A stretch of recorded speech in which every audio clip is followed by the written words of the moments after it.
Casa llena.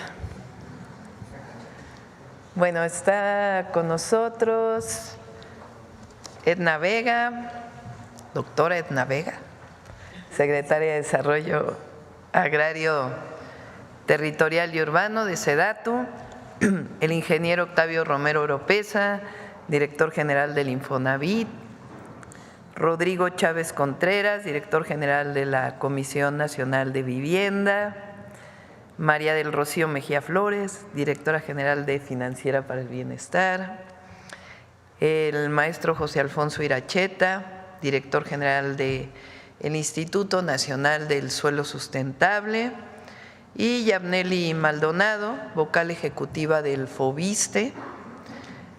Vamos a hablar, como se imaginarán, del programa de vivienda. Vamos a iniciar con quienes quieren los precios, que es el lunes, con Iván Escalante, Procurador Federal del Consumidor. Y para el cierre de la conferencia, la cápsula del humanismo mexicano, que en esta ocasión nos acompaña Diana Aurora Correa, que es subdirectora de Diseño Digital y Medios Sociales de la Unidad de Memoria Histórica, historiadora ella. Entonces, es una conferencia bastante nutrida y sé que además tienen muchas preguntas. Bueno, vamos a empezar con Edna.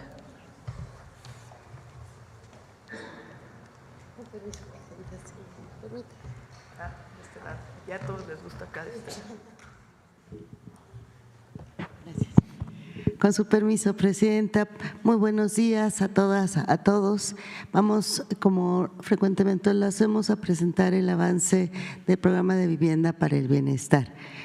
En la primera lámina, recordando siempre la meta para estos 6 años de 1 millón de viviendas nuevas, más 1 millón de escrituras, 450,000 mejoramientos o ampliaciones en los 6 años.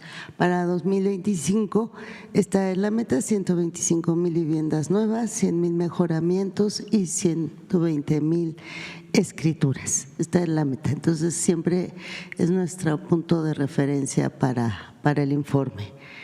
¿Cómo vamos? De esta manera. Ya tenemos 318 predios como reserva territorial, propiedad del gobierno federal, estatal y en algunos casos municipales, que representan 2,769 hectáreas. Esto se ha hecho, desde prácticamente un poco antes de octubre a la fecha, y hay una muy buena recepción por parte de los gobiernos estatales y municipales.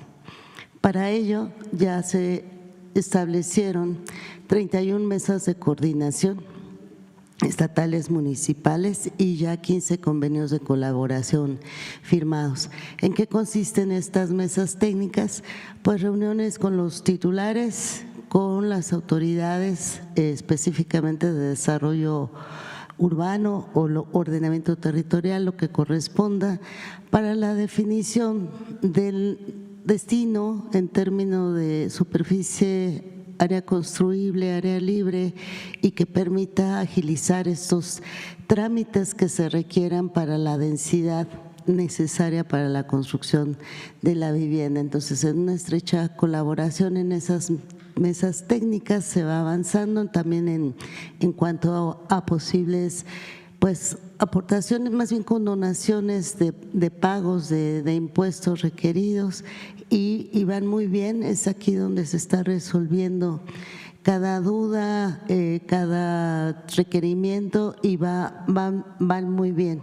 Estos convenios de colaboración tienen ese objetivo: establecer esas bases de acuerdo entre gobiernos estatales, municipales y las instituciones que intervienen. Ya también en estos convenios se está sumando FOBISTE para tener también estos apoyos. Ya se cuenta con 200 proyectos ejecutivos en proceso, y recordar que ya inició la obra de los Cabos, que es la primera obra que en noviembre dio sus primeros pasos y ya va avanzando. Adelante, por favor. En la siguiente lámina, vamos conforme a los tiempos previstos. Ya se están pues suscribiendo todos los convenios de colaboración necesarios. Pensamos concluir en febrero estas firmas de convenios, los proyectos ejecutivos que bueno siguen corriendo hasta abril y el inicio de construcción de vivienda, que además de Los Cabos, todos los gobernadores y gobernadoras quieren iniciar ya en febrero, entonces estamos en condiciones de hacerlo.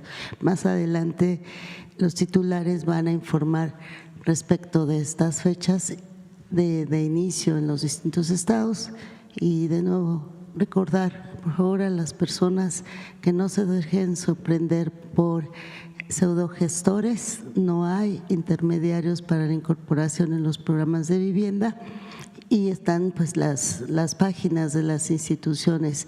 Ya en próximos días se estarán publicando las reglas de operación de la Comisión Nacional de Vivienda y eso orientará mucho para que las personas se incorporen al programa. Muchas gracias. Gracias, Edna. ¿Con quién seguimos? ¿Rodrigo? Rodrigo. ¿Aquí o allá?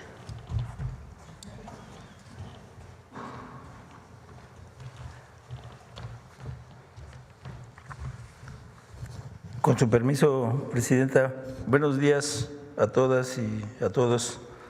Vamos a dar cuenta del trabajo de la CONAVI, que le toca construir 500,000 acciones de vivienda en este sexenio. Para este año vamos a construir 50,000.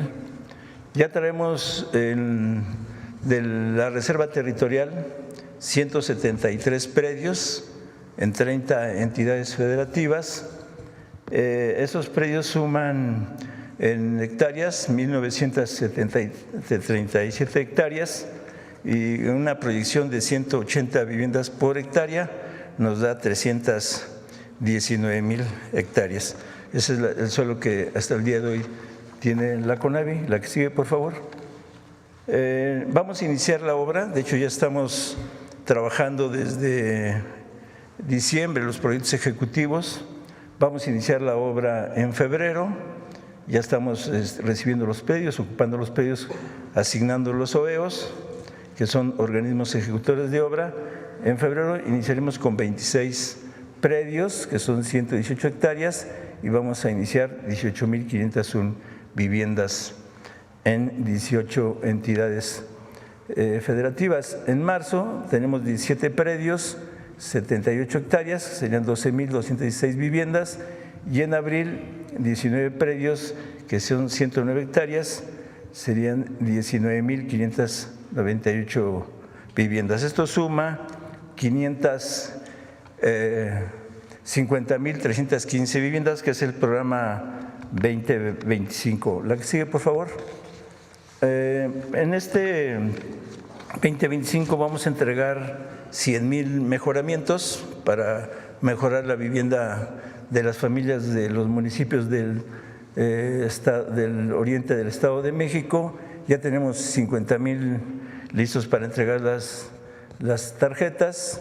En este mes ya estarían ya agendadas para entregarse, y en el mes de febrero otras 50,000.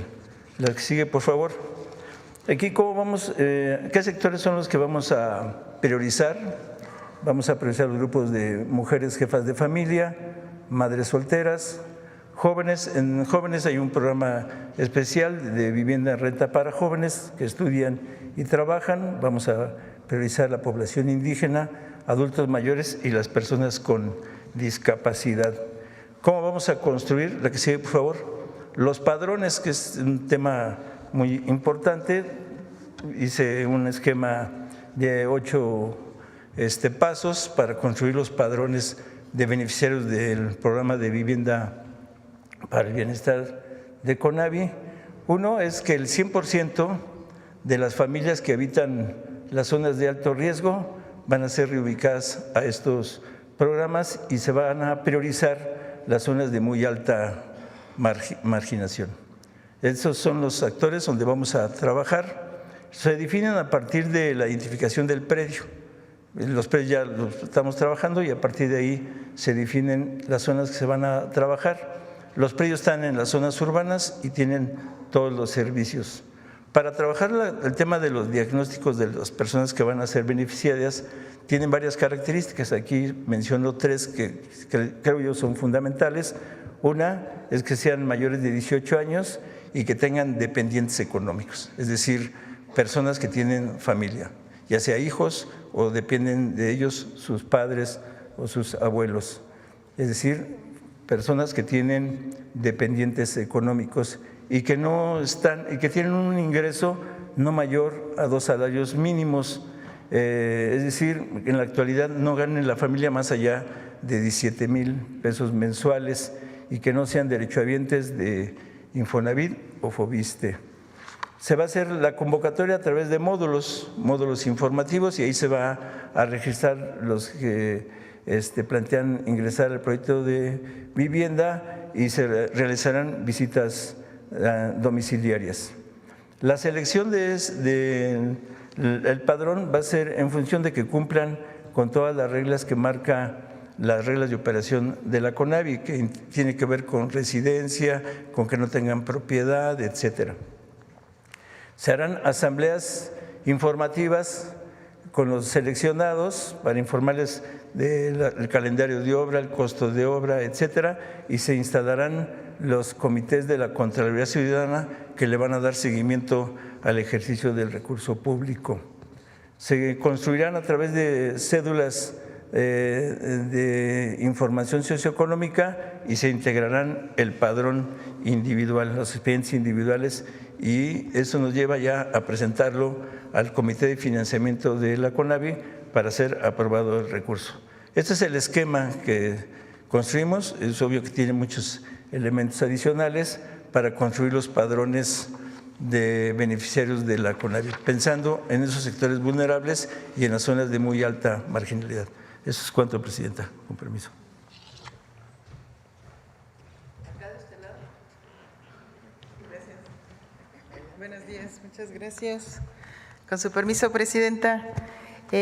Una vez que pasa todo lo que acaba de explicar Rodrigo Chávez, entramos nosotros, Financiera para el Bienestar, que como saben tenemos 3 tareas encomendadas. 1 es el envío y la recepción de las remesas, 2, promoción del ahorro y 3, otorgamiento y colocación de créditos. Aquí es donde entramos nosotros. Una vez que se entrega la vivienda a la persona derechohabiente, firman un contrato con Financiera para el Bienestar para que en ese momento les entregamos su tabla de amortización y todas las personas que logran una vivienda pues van a saber cómo y cuánto deben de pagar. En ese momento se les entrega también cuáles son las sucursales más cercanas a donde quedó el desarrollo de la vivienda. Como saben ustedes, 1,700 sucursales en todo el país.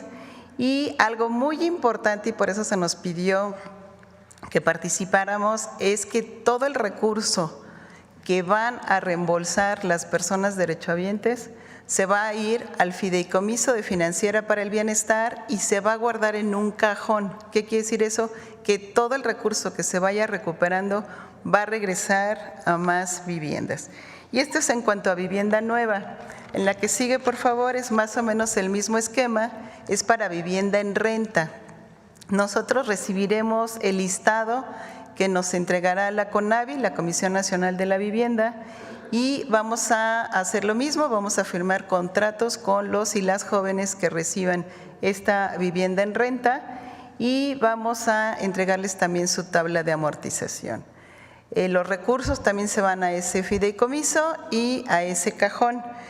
Cabe recordar que las personas conocen muy bien dónde están nuestras sucursales, porque, por ejemplo, recibimos también para todas las personas que no son derechohabientes, que son del Infonavit o que son del ISSSTE, pagan prácticamente todos ellos en nuestras sucursales. Entonces ya tienen esa familiaridad de dónde ir a hacer sus pagos. Es cuanto, Presidenta. Gracias. ¿Quién sigue? Con su permiso, Presidenta, buenos días a todos y todas. A continuación les vamos a presentar los avances que estamos teniendo en materia de regularización de la tenencia de la tierra. Si recuerdan de algunas de las reuniones anteriores, la cifra andaba por ahí de los 290,000 lotes que tenemos ahorita trabajando en el oriente del Estado de México. Al día de hoy ya prácticamente llegamos a 300,000 lotes y en esta semana y la próxima vamos a tener las últimas asambleas con varios de los ejidos con los que hemos estado trabajando ya para que nos den la anuencia final. Y aquí hay que recordar, el mecanismo que se utiliza para la regularización es la expropiación con fines de regularización. Esto quiere decir que el gobierno federal expropia la tierra para recibirla y posteriormente entregarla a todas las personas posesionarias a través de un título de propiedad. Este es el mecanismo que se ha usado ya por varios años.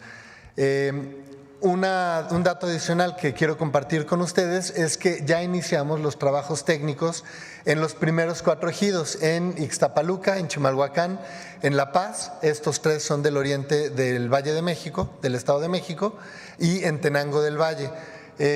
Con estos trabajos ya estamos dando el banderazo al trabajo de regularización en este año y lo que implica es que los equipos de topógrafos, los equipos técnicos van a visitar cada poblado, van a visitar cada una de las viviendas para tomar las medidas, las colindancias, porque esta es información que se coloca en la escritura y esa es la que avala exactamente y con toda precisión en dónde se encuentra tu propiedad, tu lote y cuáles son los linderos que tiene ese lote.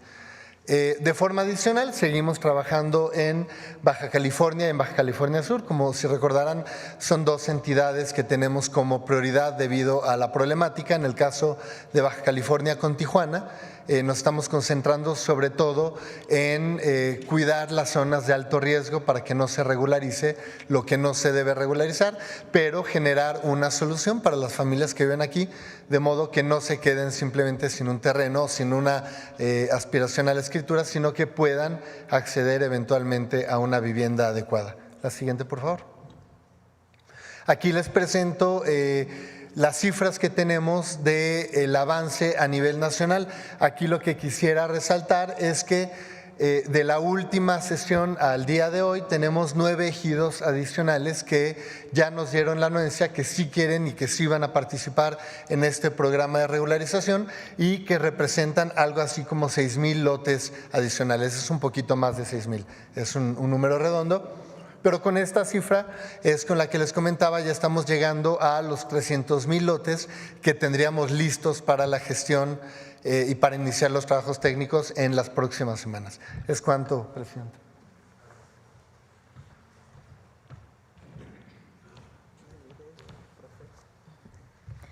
Buenos días a todos y todas. Con el permiso de la presidenta, me permito presentar los avances del FOVISSSTE. Como recordatorio y contexto, hace 2 semanas se presentaron los 25 puntos para la transformación del ISSSTE e incluían 6 puntos para la renovación del FOVISSSTE, que los menciono de manera rápida: priorizar el acceso a la vivienda para los trabajadores de menores ingresos, beneficiar a más de 400,000 acreditados de FOVISSSTE con eliminación de requisitos, así como con liquidaciones, congelamientos, quitas y condonaciones, condonar las deudas de los derechohabientes que han pagado más de 2 veces su vivienda, facilitar la autoconstrucción de vivienda para las y los trabajadores que viven en suelo de propiedad social, promover acuerdos amistosos para solucionar créditos de personas que dejaron de ser derechohabientes y proponer la reforma de la ley del ISSSTE para que FOVISSSTE pueda adquirir, rehabilitar, mejorar, construir viviendas para que sea vendida o arrendada a bajo costo. La siguiente, por favor. En relación a la cartera de crédito, quiero compartir que el FOVISSSTE a lo largo de su historia ha otorgado más de 2 millones de créditos, beneficiando así a las familias de las y los trabajadores al servicio del Estado. Actualmente tiene una cartera de 875,000 créditos, de los cuales más de 400,000 tiene alguna problemática. Para apoyar a las más de 400,000 personas acreditadas, el FOVISSSTE realizará las siguientes acciones: liquidará créditos a 56,792 personas acreditadas, condonará intereses, congelará saldos, aplicará quitas a 288,522 y crearemos otras soluciones que pueden incluir las anteriores a 55,000 personas acreditadas. El FOBISTE aplicará los apoyos a las personas acreditadas realizando las siguientes actividades con aplicación directa de estos beneficios: simplificación de trámites, prioridad a grupos vulnerables como son las personas pensionadas o jubiladas, la difusión continua de los programas de solución y la comunicación directa con las y los beneficiarios. El impacto financiero para el FOBISTE para la generación de apoyos para créditos deteriorados será de 19,000 millones de pesos.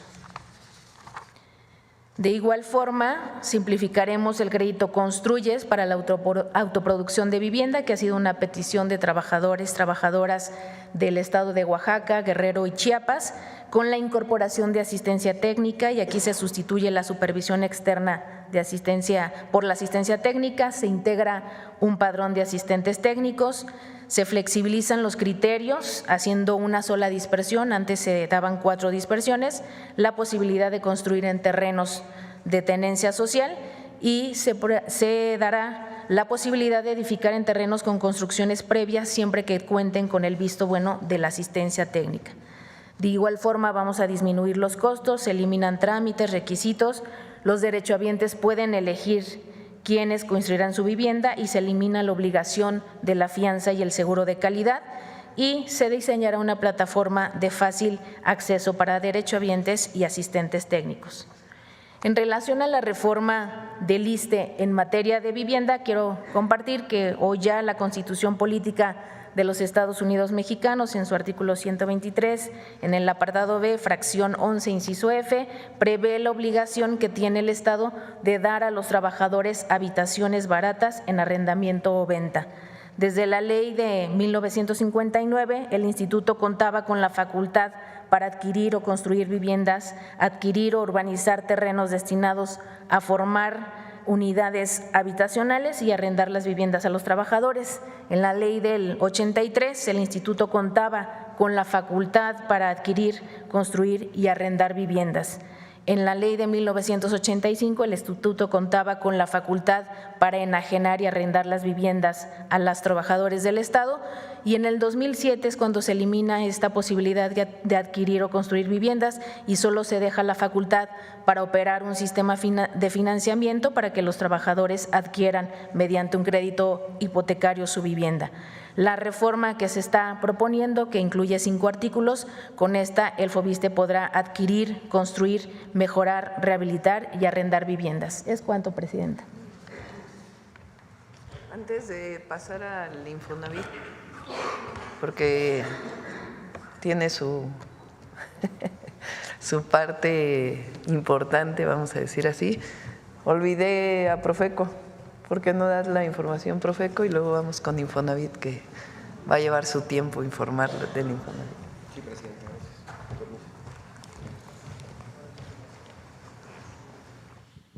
Muchas gracias, Presidenta. Con su permiso, buenos días a todas y a todos. Iniciamos con el quienes quieren los precios este lunes. Adelante.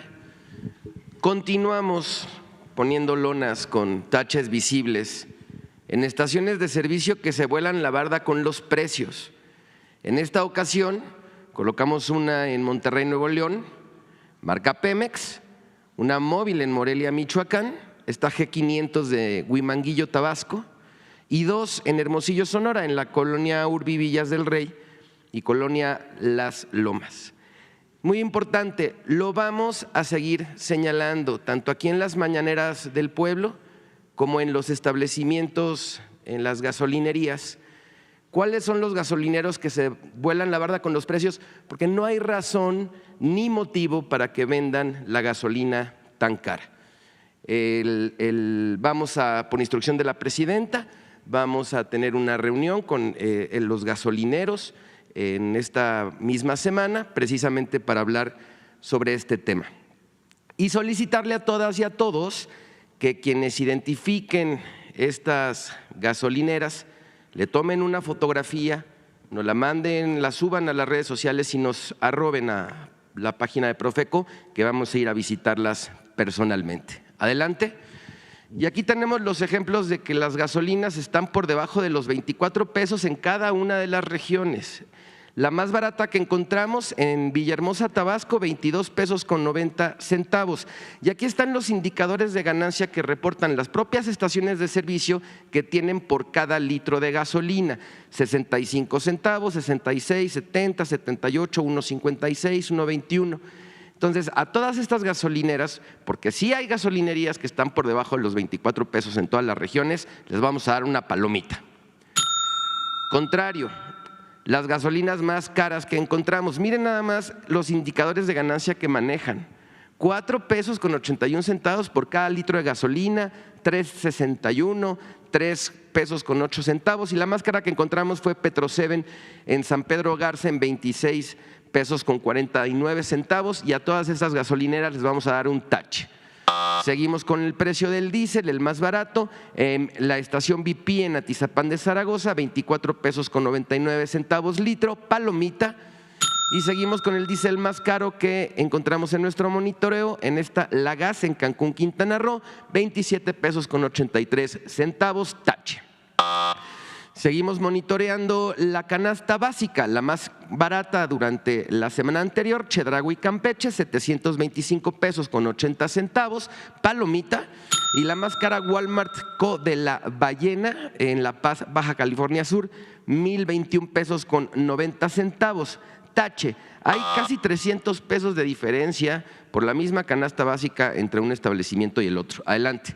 3 ciudades, Tijuana, Tampico, Tuxtla Gutiérrez, la más barata en Tijuana, Baja California, Soriana Super Libertad, 812 pesos con 90 centavos, palomita. Y la más cara, Walmart, Tijuana Hipódromo, 884 con 80, también palomita porque está por debajo de los 910 pesos. Tampico, Tamaulipas, Bodega Aurrera Tampico, 758 pesos con 40 centavos, palomita. Y Chedraui Andonegui, 933 pesos con 20 centavos, tache. Tuxtla Gutiérrez, Chiapas, Chedraui Tuxtla Cristal, 789 pesos con 90 centavos, palomita. Y Walmart Boulevard Belisario, 967 con 30, tache. Seguimos con el precio de la tortilla promedio, continúa en 23 pesos con 31 centavos. Incrementamos un poco la muestra de tortillerías que estamos monitoreando y encontramos aquí las más baratas entre 17 y 18 pesos, Veracruz, Puebla, Zacatecas. Aquí las direcciones, la mayoría están en las colonias, en los centros de estas ciudades, entre 17 y 18 pesos, palomita. Y también encontramos tortillerías que venden el kilo de tortilla en 30 pesos, que tampoco tiene razón de ser, en Monterrey, Playa del Carmen y Tijuana. Aquí las direcciones, y por ello le vamos a dar un tache. Continuamos, hemos estado dándoles la información de los productos que integran la canasta básica y cuánto cuestan, y aquí no es por establecimiento, aquí es por marca. Y tenemos estas, ahora monitoreamos el precio de la sardina, misma presentación, 425 gramos en lata con tomate.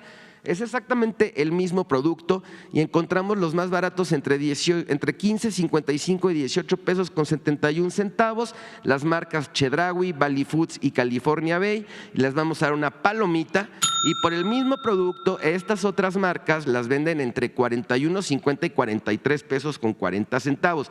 Es muy importante que cuando ustedes, toda la gente, vaya a los supermercados a hacer su despensa, comparen los precios para tomar mejores decisiones. A estas marcas les vamos a dar un tache.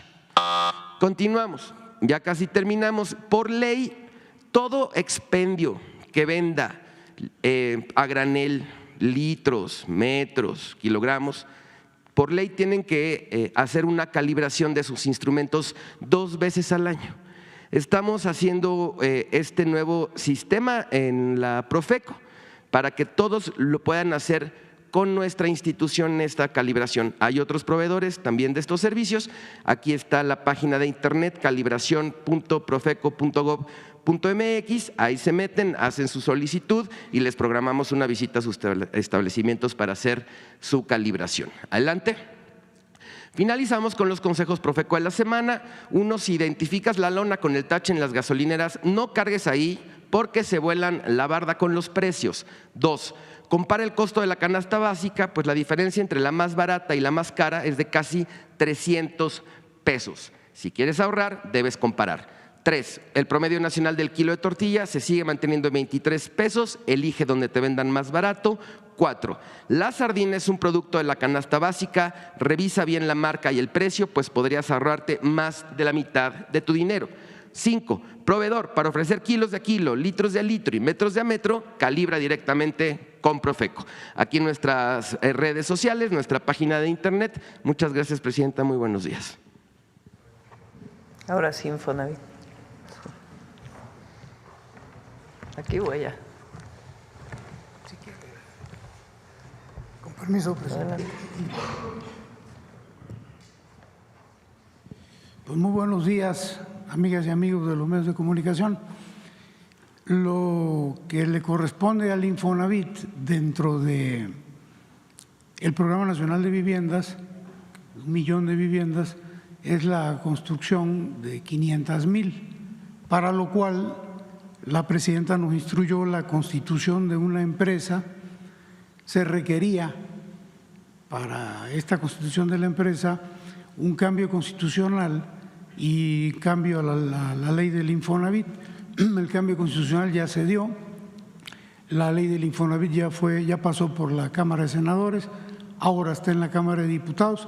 Esperamos que en los próximos días ya quede resuelto el tema de la reforma del Infonavit para empezar ya con la construcción. Sin embargo, hemos empezado con algunas acciones para que una vez que esté aprobada la ley del Infonavit, iniciemos de inmediato. Así es de que, si me ayudan con la siguiente, decirles que en términos de reforma territorial, de reserva territorial, hoy el Infonavit ya tiene reserva en 30 estados, tenemos 143 predios que suman poco más de 500 hectáreas, donde potencialmente podemos construir ya más de 86,000 viviendas, más o menos, un poquito más de la meta que tenemos para este año. Esto no significa que ya estamos tranquilos. Este año, aparte de construir estas viviendas, tenemos que procurar el suelo del próximo año. Entonces, pero por lo pronto, en términos de suelo que se requiere para este año, diríamos que estamos ya un poquito tranquilos en ese sentido. La que sigue, por favor. También hicimos un convenio con el Instituto Tecnológico Nacional de México y en el primer trimestre de este año vamos a tener ya 114 proyectos arquitectónicos que se nos van a entregar, algunos en enero, otros en febrero y otros en marzo, en estos estados que aparecen en la lista. Quiero recordarles que hemos estado hablando del congelamiento de créditos. Les quiero hacer muy brevemente un recuento.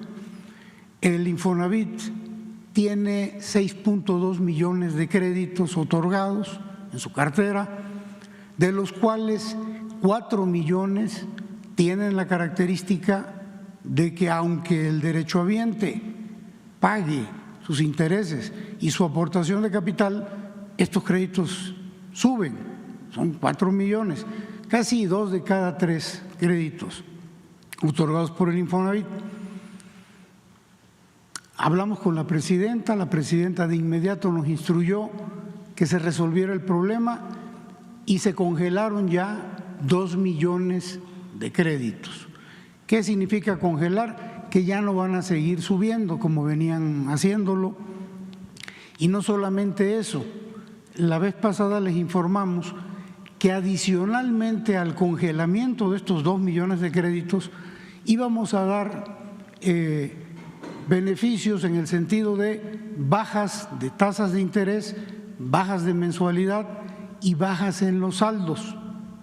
La vez pasada les informamos que llevábamos 516,000, tenemos un paquete de 60,000 adicionales que en los próximos días los vamos a meter también a estos beneficios, con lo cual llegaríamos casi a los 590,000 créditos que no solo se congelaron, sino que ya recibieron beneficio de quita de interés, disminución de mensualidad y quita de saldos, de manera muy importante. Bueno, el hecho de que estos créditos, que ya tienen muchos años, que se empezaron a dar y que se suspendieron en la administración del presidente López Obrador, con esta característica que los convertía en impagables, trajo como consecuencia que muchos cayeran en cartera vencida. Y al caer en cartera vencida, dentro del Infonavit, quienes venían tomando las decisiones, la Asamblea General, el Consejo de Administración, la propia administración del Infonavit, en lugar de buscar la solución a esa cartera vencida, que evidentemente era derivada de un cobro excesivo o más allá de lo racional y de lo legal, lo que se les ocurrió fue hacer demandas por el hecho de que no podían pagar estos derechohabientes. La que sigue, por favor. Esto nos lleva, perdón, caray. ¿Habrá otra presentación? A ver si el equipo de Octavio. Tenemos, perdóname, si tenemos otra presentación. A ver si el equipo de Octavio nos manda la otra presentación. Una disculpa, pensé que estaban… Eso lleva a que en el Infonavit se tome una decisión de judicializar, de demandar a quienes no podían pagar por este cobro excesivo que convertía los créditos en impagables. Entonces, la estrategia fue hacer demandas, pero de una manera poco ética, yo diría que incluso ilegal, porque estas denuncias se hicieron de forma masiva, lo que le llamamos juicios masivos. Esto se empezó a combatir o inició en la administración del presidente López Obrador. La que sigue, por favor. Bueno, esto es un poquito lo que decimos, eran consecuencia de que eran impagables los créditos, subían las viviendas que también ya se habían deshabitado, que estaban abandonadas, vandalizadas o invadidas, porque no solamente era el tema del cobro excesivo, sino que las viviendas se construían muy distantes de las ciudades, no eran adecuadas para la gente y eso ocasionó esta cartera vencida. Y bueno, en 2012 se implementó una estrategia de juicios masivos, los que les decía yo, a través de despachos, los cuales cometieron irregularidades, porque no se notificaba a los acreditados. Se incluyeron acreditados que no tenían problemas de pago. Como se hizo masivo y casi fue discrecional lo que hicieron los despachos, pues incluyeron gente que no tenía problemas y, por ejemplo, un derechohabiente que tenía una vivienda en el Estado de México, lo demandaban en Coahuila, vulnerando su derecho a defenderse, aunque nunca recibía la notificación. La que sigue, por favor. Bueno, les decía que en la administración del presidente López Obrador, el presidente le pidió al Consejo de Administración del Infonavit desistirse de los juicios masivos y detener el desalojo de familias. Entonces, en 2020, el Infonavit, en la administración pasada, presentó una denuncia penal en el estado de Nayarit contra despachos de abogados, contra funcionarios del Poder Judicial y local y contra notarios, porque se afectaron 62,000 acreditados de todo el país. Esto es muy importante que se entienda, porque en Nayarit 17,700 derechohabientes no eran de Nayarit, eran de Chihuahua, tenían su vivienda en Chihuahua, 16,500 tenían su vivienda en Tamaulipas, 6,200 en Nuevo León, 20,000 en el resto del país y solo 737 eran de Nayarit. Entonces, llama la atención que si bien 1972 derechohabientes tenían su vivienda en Nayarit, solo 737 eran de Nayarit, todos los demás eran del resto del país. Y esto con la finalidad de que el derechohabiente no supiera que lo estaban demandando y no pudiera ser notificado. Esto trajo como consecuencia la denuncia penal, porque era un delito, era un procedimiento irregular. Y en aquel entonces fueron acusados un notario, un magistrado, 5 jueces y otros 5 funcionarios. Hoy día, 2 jueces, 3 funcionarios siguen en la cárcel derivado de lo que pasó en Nayarit con el tema de los juicios masivos. El asunto es que en esta administración continuamos con la averiguación porque se nos hacía raro de que esto nada más hubiese ocurrido en Nayarit. Entonces iniciamos una revisión a nivel nacional y miren ustedes lo que encontramos. La que sigue, por favor. Aquí está todo el país, todos los estados del país. Voy a tratar de explicarme. Los que están con rojo son los más exagerados, fue donde se cometió de manera mayor los delitos. Pero miren, en el Estado de México, en total se llevaron a cabo 54,700 juicios. Del Estado de México solo eran 79, 54,700 eran de otros estados.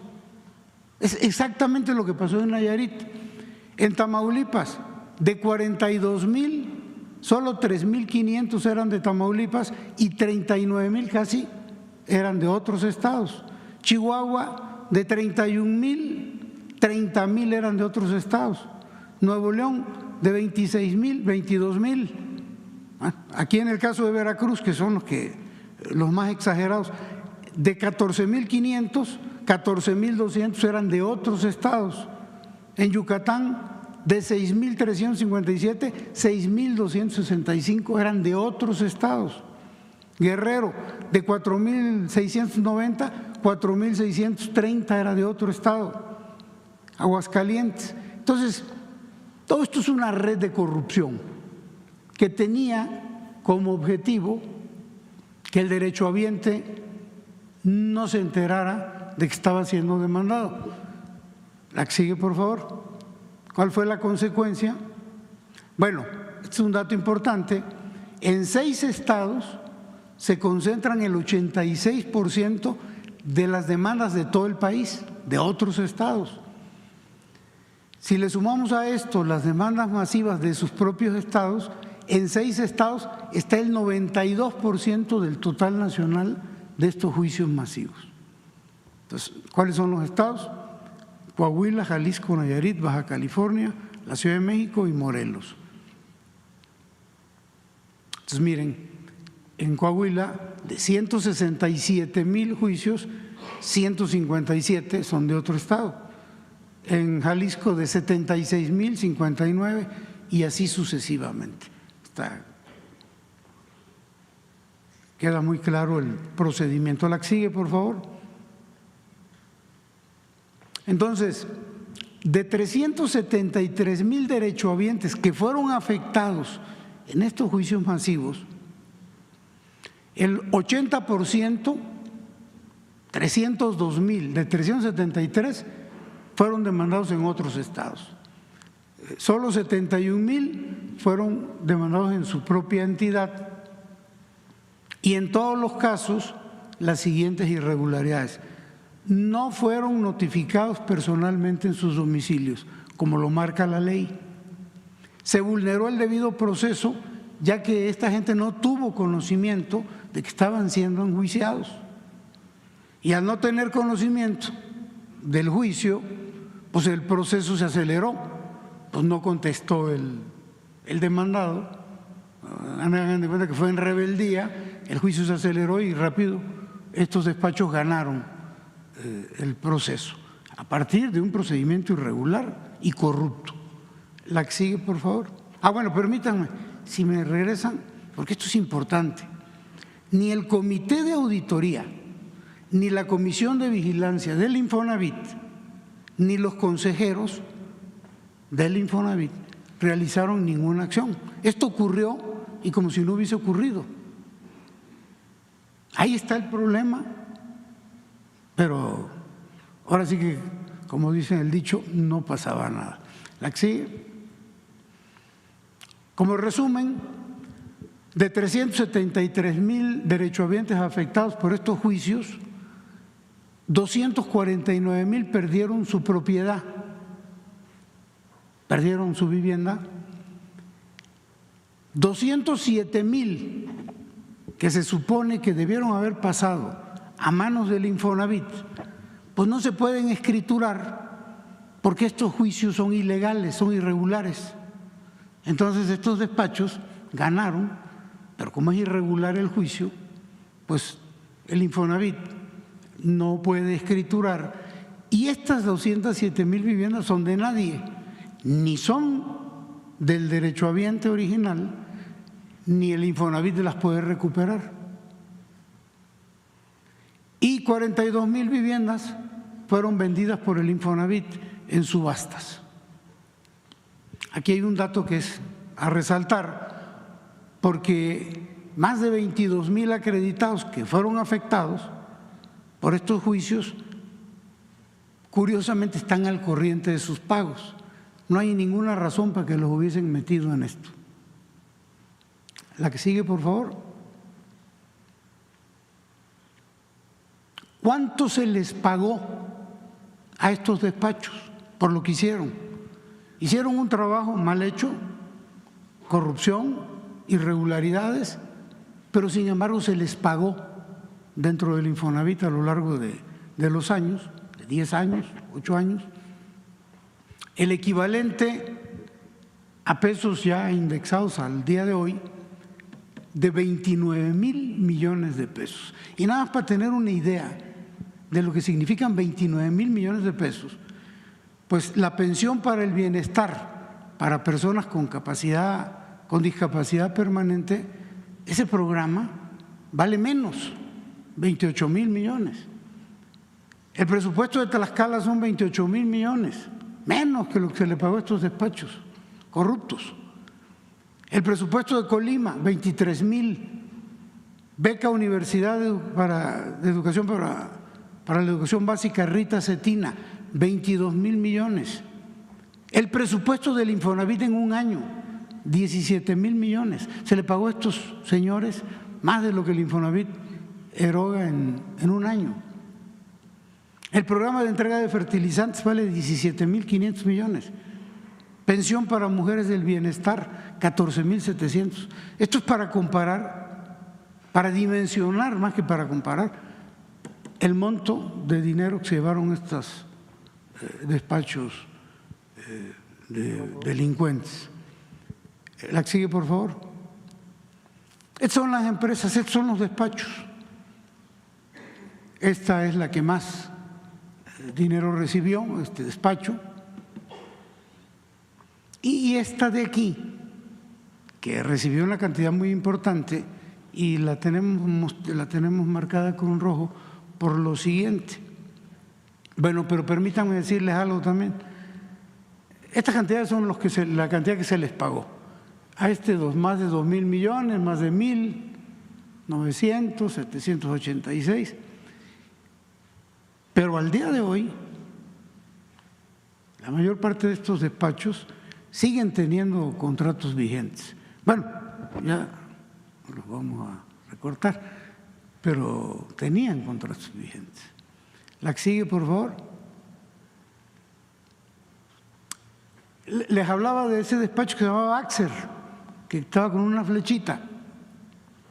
Bueno, hubo gestiones del dirigente sindical del Infonavit, esta persona, para que se le pagaran 103 millones de pesos a este grupo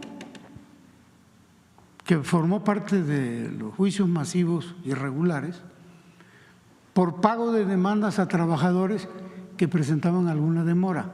Es decir, un dirigente de trabajadores, un dirigente sindical, haciendo gestión para que le pagaran a un despacho que desalojaba de manera corrupta, irregular, a trabajadores.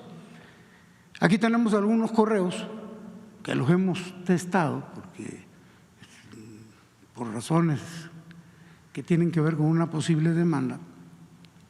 Pero bueno, aquí está el nombre de la persona, dirigido a un funcionario del Infonavit y con copia para el hijo de ese funcionario, que no sabemos si forma parte del despacho de abogados, pero por alguna razón le marcó copia. Y bueno, ¿tendrás alguna información sobre el pago a este despacho? Grupo Axer, cobranza especial, o sea, insistiendo. Luego alguna otra, igual, otro correo, ¿tendrás alguna noticia? Abrazo, enviado desde mi iPhone, con copia también para el hijo. Y bueno, esto ya fue a mano, está mejor porque ya se entiende más. Fulanito, te agradecería si pudieras ayudarme para que le puedan agilizar el pago a la compañía Grupo Axer, cobranza especializada, número de proveedor fulano, pago pendiente, 62 más 41, que son los 103, y muchas gracias, y la firma, ¿no?, que también está atestada. Pero para que vean ustedes viendo cómo hay la colusión. La que sigue, por favor. Ese grupo Axer, que nos estamos refiriendo, tiene una oficina en el puerto de Veracruz y hay una derechohabiente pues, que estaba demandada y que quería ver cómo resolvía su problema con este despacho, porque ya el expediente estaba con ellos. Llegó y tomó una foto, porque resulta que la oficina del grupo Axer en Veracruz pues, está en venta. Entonces la señora pues, le movió la manija de la puerta y la puerta estaba abierta y pudo entrar. Y si podemos poner este video, que es donde la señora entra y toma un video de lo que adentro. Vine al grupo Axer a revisar mi Infonavit para poder liquidar si se puede, pero encuentro que todo está abandonado, ya no sé a dónde dirigirme. Les estoy grabando para que Infonavit me pueda decir qué puedo hacer o a dónde me dirijo, porque ya no son localizables. Ya no hay nadie, está todo abandonado, todo tirado. Cajones y gavetas abiertas, no hay despacho.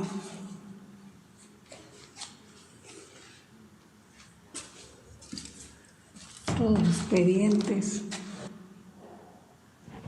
Esto es grave porque pues, la oficina se está vendiendo, está abandonada, los expedientes están en el suelo, están arrumbados, no tenemos constancia de cuántos expedientes se les entregaron a estos despachos, no tenemos constancia de que nos los hayan devuelto y bueno, al ver esto así, pues evidentemente genera preocupación, ¿no?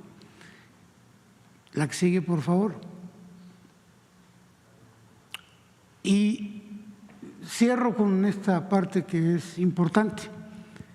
El presidente López Obrador instruyó al Infonavit que se detuvieran los juicios masivos, pero 9 despachos simularon juicios individuales, que esos no estaban prohibidos,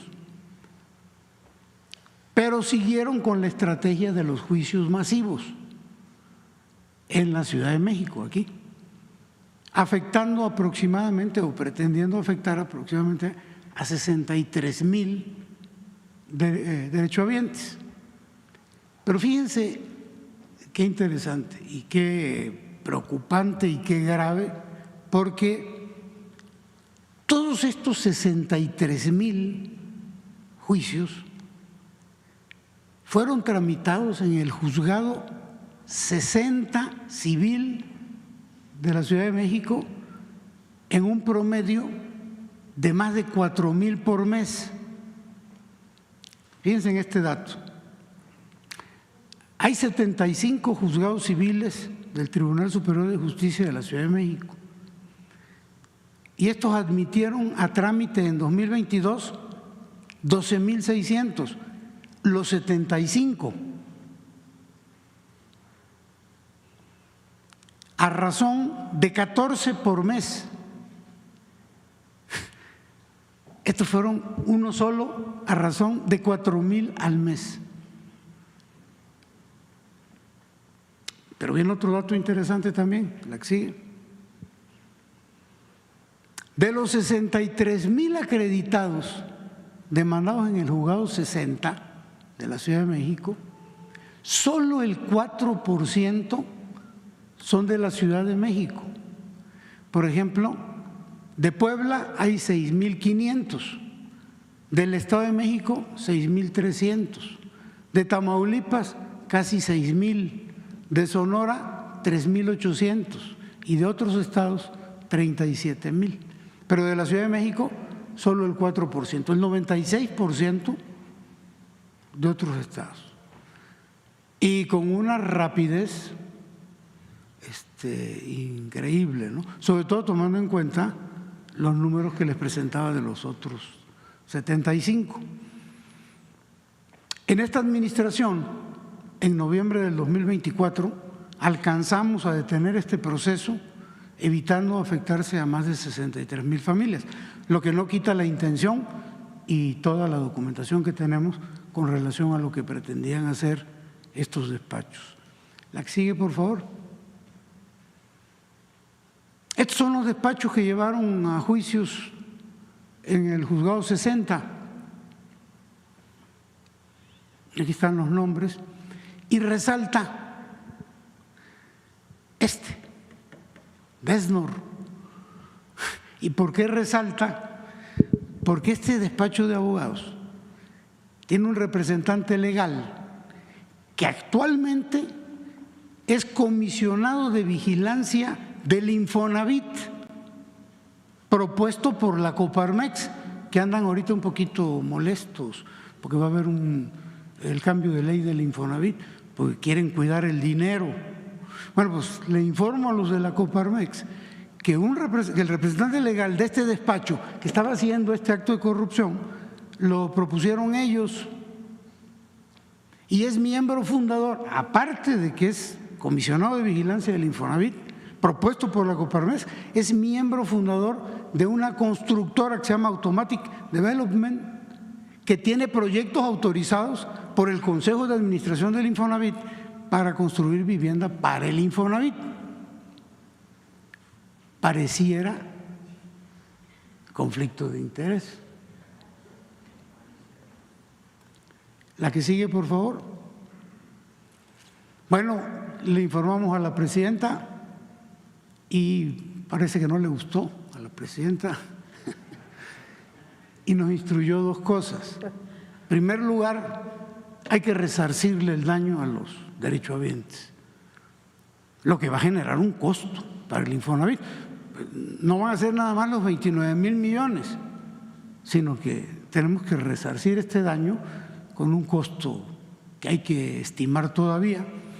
Y en segundo lugar nos instruyó continuar con las denuncias penales a quienes resulten responsables de los despachos, notarios y funcionarios de los poderes judiciales locales. Y yo creo que con esto terminamos o tenemos alguna otra. Presidenta, ¿es cuánto? Gracias, Octavio. Bueno, vamos a iniciar con las preguntas acá. Gracias, Octavio. Gracias. Buenos días, presidenta. preguntar sobre este tema. Primeramente, la semana pasada usted mencionó que ya había denuncias penales ante la Fiscalía General de la República por el tema de corrupción dentro del Infonavit.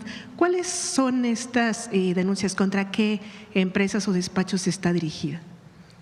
En la mayoría de los casos es para quien resulte responsable, dado que en algunos casos se presume el nombre de alguna persona que estuvo involucrada, pero queremos que la Fiscalía General de la República haga la investigación.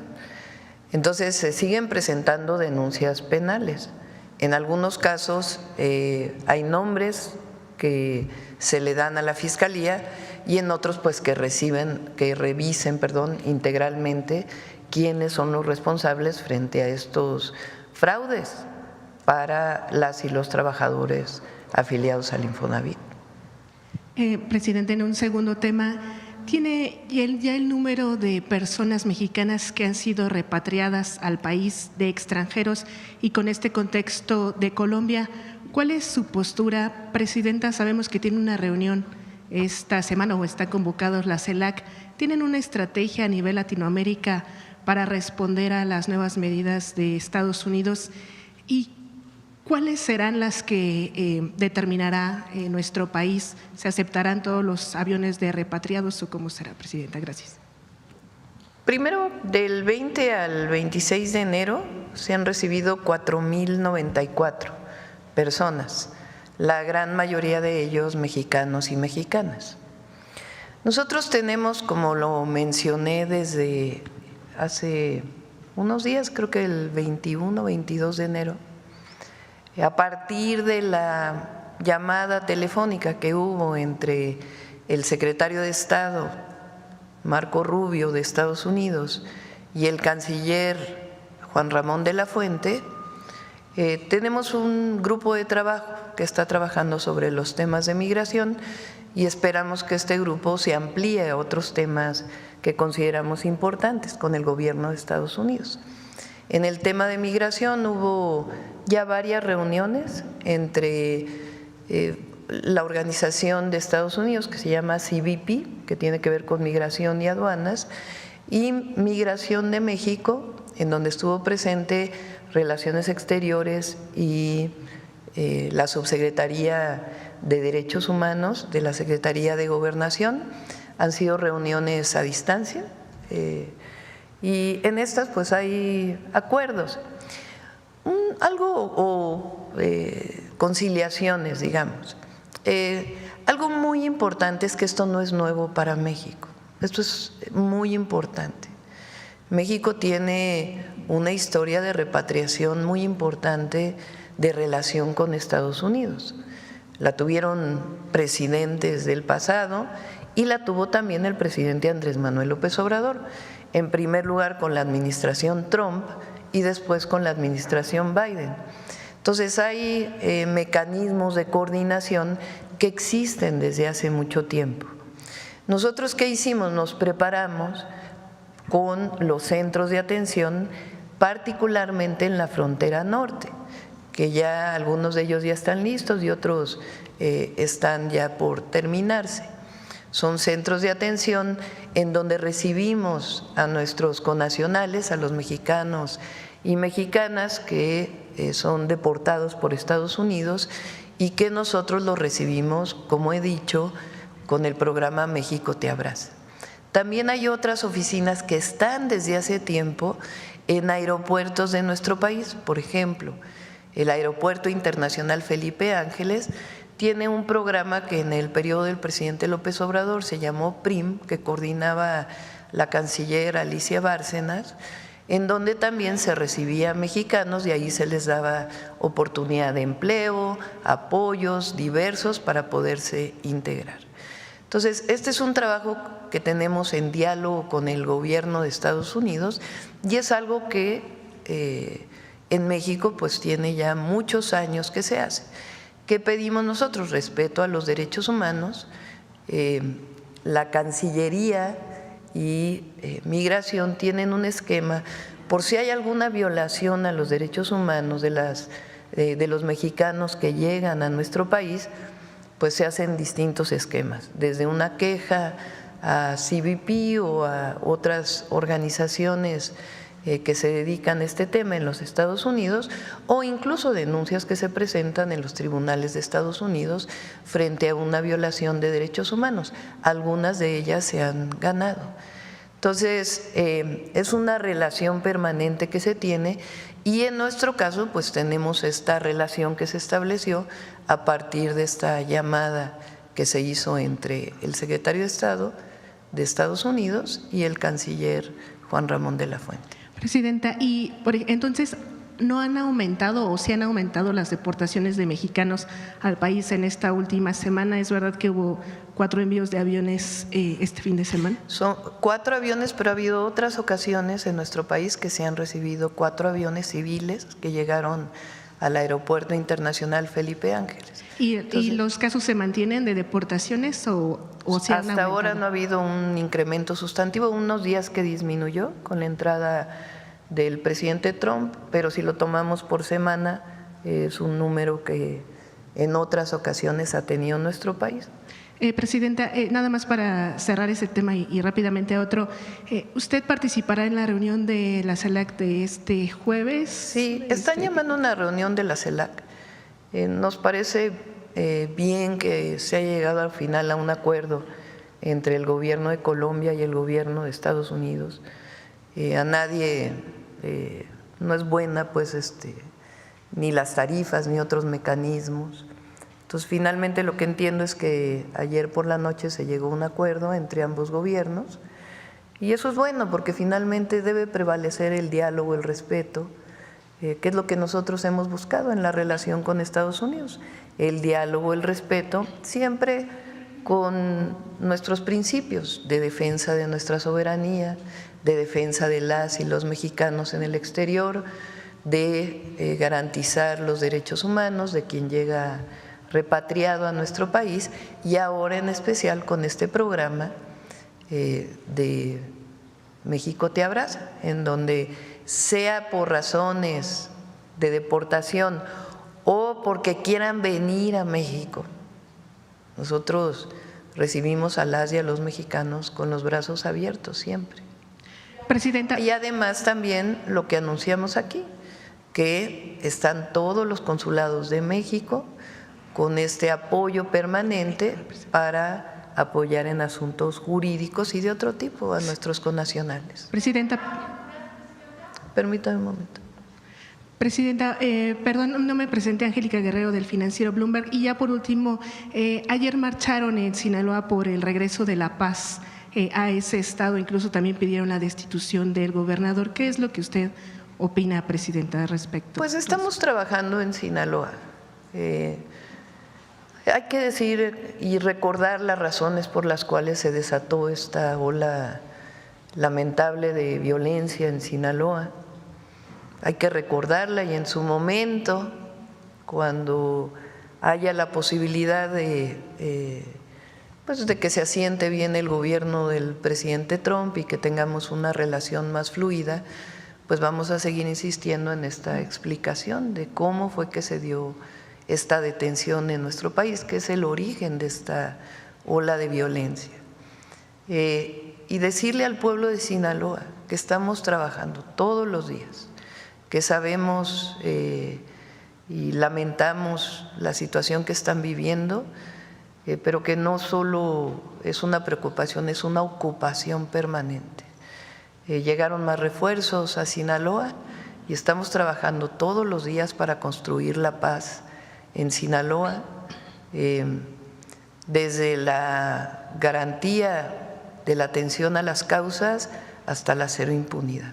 Sobre el tema y de la vigilancia y la presencia permanente protegiendo a las familias de Sinaloa. Sobre el tema del gobernador, Presidenta, lo continúa pues nosotros nuestra labor es ayudar como gobierno federal a proteger a las familias de Sinaloa. Ese es nuestro trabajo, nuestra labor. Había ahí algunas columnas como si fuera como antes, en donde la presidenta decidía a quién ponía, a quién quitaba. Esa no es la labor del gobierno federal. La labor del gobierno federal es apoyar a las familias de todo el país, construyendo la paz. Mañana vamos a dar el informe de seguridad con mucha responsabilidad de cuáles son los resultados de estos, pues ya prácticamente 4 meses que llevamos al frente del gobierno. Hay una coordinación muy importante de las fuerzas de seguridad, de la atención a las causas que le hemos fortalecido y de la cero impunidad, y una coordinación muy importante con la Fiscalía General de la República, que ha sido muy importante en lo que vamos a presentar el día de mañana.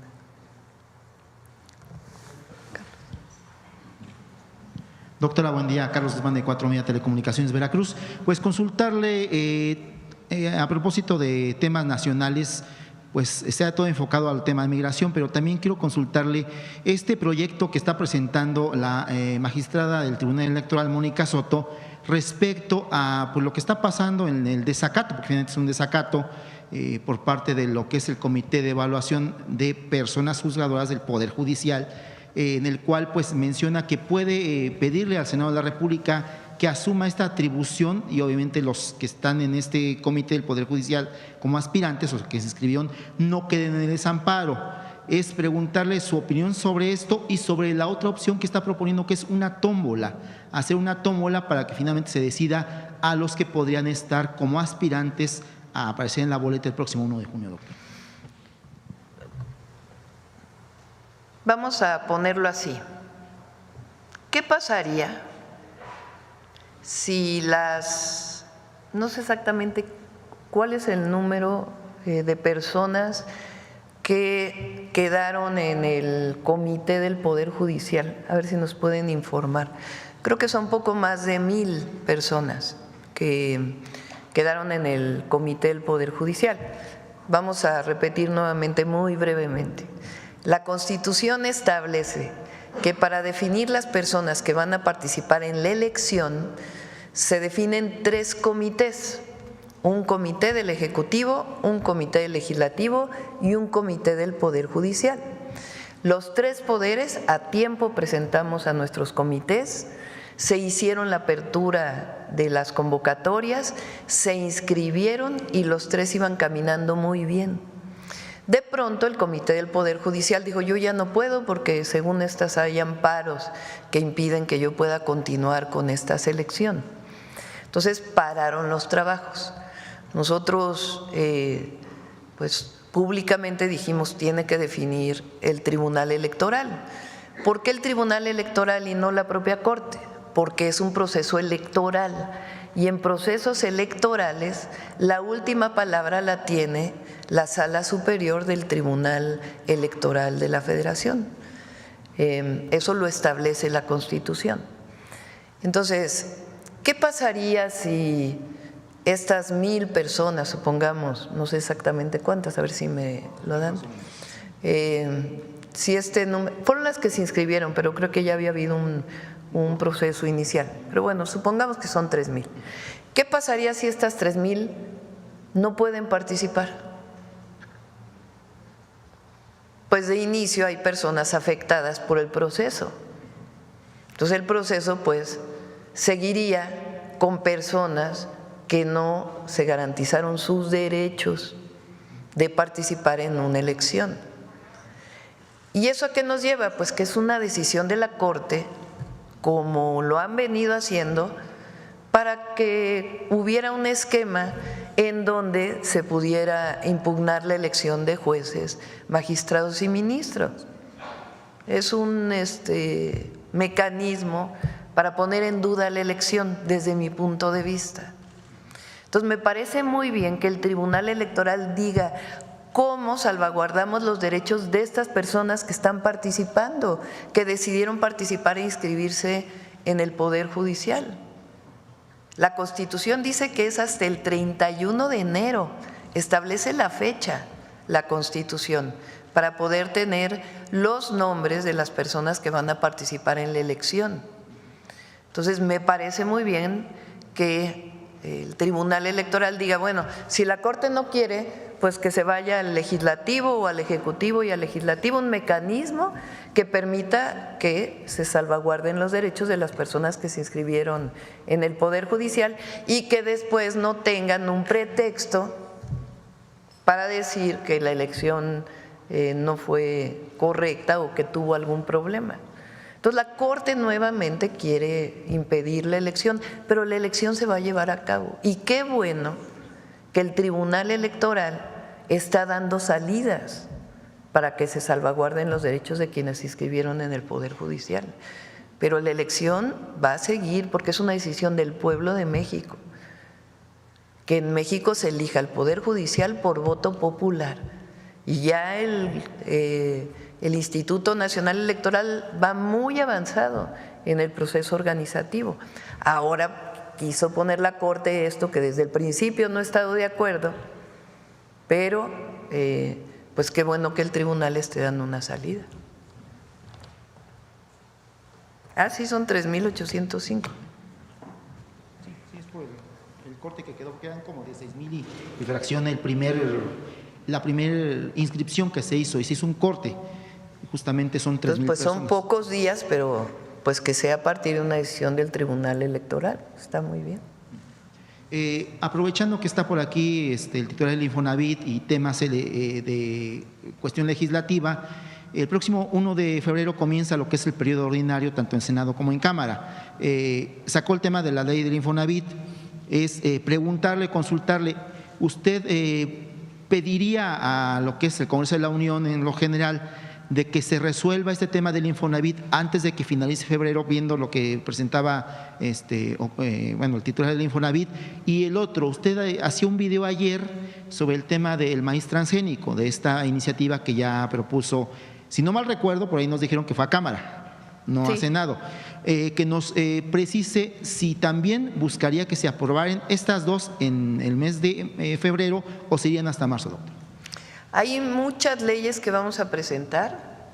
Reforma constitucional, la del maíz transgénico, es decir, es muy sencilla la redacción del cambio en el artículo 4 y el 27 y establece claramente que el maíz es un elemento de identidad nacional y que no deben sembrarse en nuestro país maíz transgénico y que debe procurarse la agroecología, es decir, procurar que poco a poco se vaya disminuyendo el uso de químicos en la siembra de maíz. Entonces, esto es la propuesta del 4 y del 27, que el Estado garantice que esto sea así. Esa es la propuesta del maíz transgénico o de la prohibición del maíz transgénico. Ayer decía, el maíz surge en Mesoamérica, no es una planta silvestre, es una planta producto de la domesticación de las culturas originarias y de los primeros pobladores en este territorio. Es una planta que hoy se siembra en muchos lugares del mundo y es un símbolo de la identidad nacional por muchas razones, no solamente porque es el elemento fundamental de la alimentación de las y los mexicanos, sino que además es producto cultural de esta domesticación que se hizo de plantas silvestres, como es el caso del teocintle. Entonces, es muy importante esta reforma, es un tema de identidad y de resguardar nuestra biodiversidad. Y por otro lado, vamos a presentar el de la no reelección y el contra el nepotismo. En casos de reformas constitucionales hay ahí algunas otras que tienen que ver con el tema de simplificación de trámites, también de reforma constitucional, y luego vienen muchísimas leyes secundarias. El miércoles vamos a presentar aquí las leyes secundarias en materia energética, producto del cambio en el 27 constitucional. Son reformas muy trascendentes para el fortalecimiento de Pemex y de CFE, y de establecer muy claramente en dónde puede haber participación privada y cómo, además de la simplificación de muchos temas y también de normatividades que permitan, en el caso de importación de combustibles, darle el seguimiento permanente, la trazabilidad desde la importación hasta el uso de combustibles en las gasolineras. Son varios decretos, desaparece la CRE, desaparece la CNH, como ya se estableció en la última reforma constitucional, que lo sustituye. Todo esto viene en las reformas energéticas. En cuanto a la ley del Infonavit, sí esperamos que sea aprobada en las primeras semanas de febrero. Parece que hicieron ahí una, en atención, como debe hacer el Congreso, de una consulta, tanto a trabajadores como empresarios. Entonces ya la Cámara de Diputados tiene que informar, pero en esencia es la ley que planteó el Infonavit, que será aprobada en las primeras semanas de febrero. Y ya para terminar, se le consultaba hace un ratito sobre el tema de la CELAC. Esta reunión, todo parece indicar que sería virtual, pero si nos precisa, por favor, si va a ser virtual. Vamos a esperar, le pedí al canciller que averiguara exactamente lo que sabemos nosotros. Tuvo ayer algunas conversaciones, el canciller Juan Ramón de la Fuente. Nos vamos a ver hoy en un rato, damos seguimiento permanente, en particular al tema de la migración y la repatriación de las y los mexicanos. Ahí vamos a ver este tema de cómo está planteada la reunión de la CELAC y si participaría personalmente o a través del canciller o de algún otro compañero, para ver pues cuáles son las consideraciones de esta reunión. Acá. Presidenta, doctora Claudia Sheinbaum, buenos días. En relación al tema de Colombia-Estados Unidos, anoche, mientras el gobierno de Colombia decía que había superado el impasse con Estados Unidos, la Casa Blanca también emitió un comunicado en la que decía que América era respetada otra vez. A mí me gustaría preguntarle a usted, tomando en cuenta que ha tenido resultados en la relación con Estados Unidos, hasta Trump habló de lo bien que le va con México, ¿qué recomendación usted daría para la región, independientemente de las posturas de cada gobierno? ¿Qué usted recomendaría a América Latina? Porque al final de cuentas todos están padeciendo de esta situación de la repatriación. No hago recomendaciones. Yo creo que cada país tiene su esquema de organización, de relación. Creo que lo importante, como lo dije desde el primer día, es actuar siempre con la cabeza fría, defendiendo la soberanía de cada país y el respeto entre las naciones y los pueblos. Eso es muy importante. Y con América Latina pues siempre vamos a mantener una relación. Nosotros tenemos un tratado comercial con Estados Unidos. Recuerden que nosotros tenemos, hay quien habla de 39 millones de mexicanos y mexicanas de primera, segunda, tercera generación en Estados Unidos. Somos países vecinos, la relación con Estados Unidos es especial. Ayer dije, ni México ni Estados Unidos nos vamos a ir a ningún lado. Y estamos obligados a tener una buena relación, siempre en la defensa de nuestra soberanía y del respeto a las y a los mexicanos, y siempre buscando pues la coordinación, el respeto mutuo, el diálogo entre nuestras naciones. Y con América Latina pues siempre nuestra solidaridad, nuestro apoyo. Somos parte de esta región inigualable por sus recursos, por la cultura. Nos unen muchísimas cosas con América Latina. Entonces, pues más que recomendaciones, que no soy yo para dar recomendaciones, pues es establecer una relación de respeto entre las naciones, que además, por lo demás, es parte de nuestra Constitución. Y nosotros estamos siguiendo los lineamientos de la Constitución de México. Le preguntaba eso porque muchos expertos decían que lo sucedido ayer el final de la negociación entre Colombia y Estados Unidos no sentó un precedente muy positivo, que digamos, para América Latina. Pero también le quería preguntar, Presidenta, si existe ya un acuerdo con Estados Unidos de cuántos aviones se van a recibir con repatriados al día, y por otra parte, en relación a los migrantes que va a recibir México que no son mexicanos, si se conoce cuántos vendrían, cuánto tiempo permanecerán en México, quién paga su manutención, su traslado a sus países. Es el diálogo permanente que tenemos, no todo está definido. Y repito, hay coordinación desde hace mucho tiempo entre Estados Unidos y México. Recuerden pues que somos vecinos, que hay una historia entre México y Estados Unidos. Hubo una coordinación que se estableció entre el presidente López Obrador y el presidente Trump en su momento, después con la administración Biden, y ahora nos toca a nosotros la primera parte de la administración, o la última parte de la administración Biden y la primera parte de nuestra administración, y ahora la coordinación con el gobierno del presidente Trump.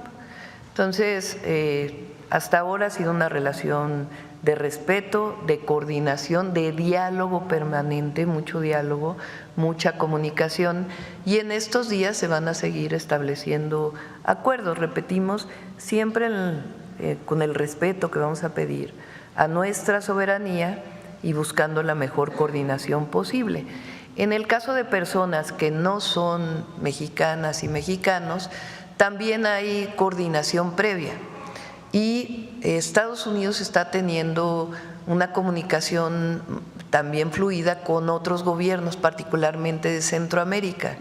Centroamérica, por ejemplo, las constituciones de Centroamérica, no sé si de todos los países, pero de algunos, como por ejemplo Guatemala, establece que cualquier centroamericano debe ser aceptado en Guatemala. Así tienen otros países de Centroamérica.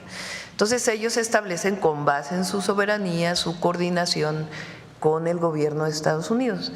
Entonces tenemos un mes de la toma de posesión del presidente Trump a la fecha, y estamos en diálogo permanente, y también ellos están en diálogo con los países centroamericanos. Entonces, no es que tengamos ya una coordinación totalmente definida, pero estamos en diálogo, que eso pues es fundamental y muy importante. Perdón, Presidenta, olvidé decirle, y me están recordando, soy Aisa García del canal Telesur.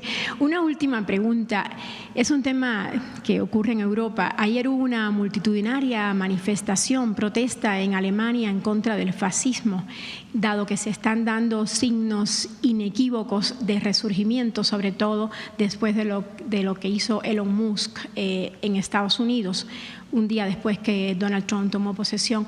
¿En México hay preocupación de esto? ¿Ustedes se han planteado algo, cómo combatir y enfrentar si surge algo así en México? La organización del pueblo.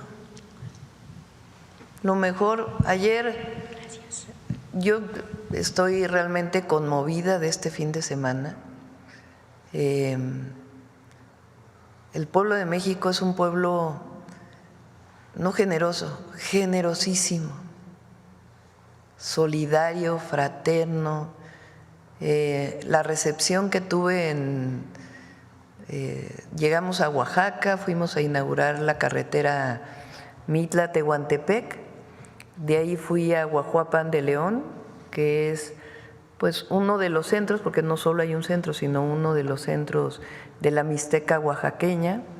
Ahí bajamos a Santiago Juztlahuaca, que fue uno de los lugares donde durante mucho tiempo estuvo el general Lázaro Cárdenas del Río.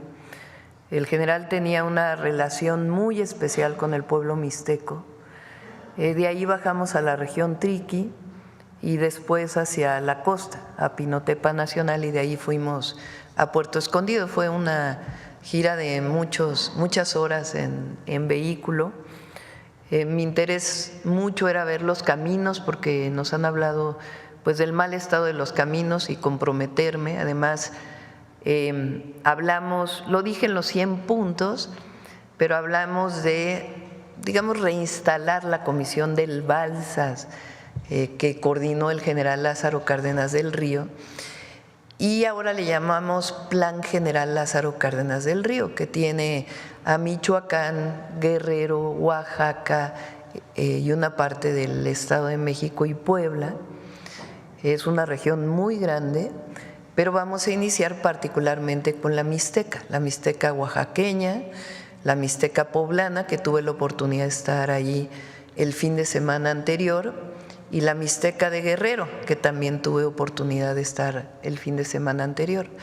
La idea es hacer un programa integral porque es una zona que vive todavía con mucha pobreza, aunque evidentemente se han mejorado sus condiciones de vida, y es un programa integral que tiene que ver con infraestructura de caminos, infraestructura de escuelas, de centros de salud, apoyo a las mujeres artesanas, agua también. Entonces es un programa de infraestructura importante y además de apoyo a las comunidades y el reconocimiento pues obviamente de los pueblos originarios.